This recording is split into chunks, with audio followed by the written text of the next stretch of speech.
Hey guys, today I'm going to tell you how to set up a VPN in Windows 11.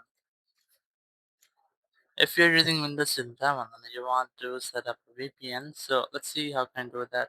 So the very first thing, you just have to simply open your settings.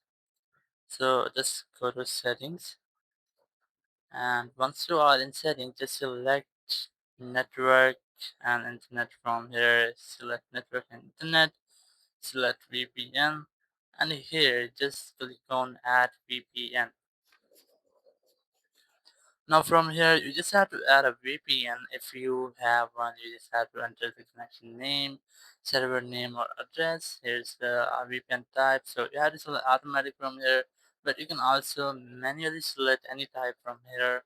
And here's the type of sign-in info. So you can select username and password. You can select smart card, one-time password, or you can also use a VPN certificate.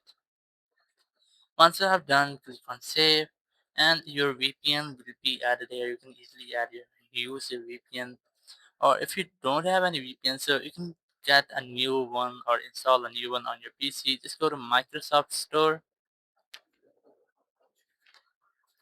Now once you are in Microsoft Store, just go to search, and here you have to search for VPN.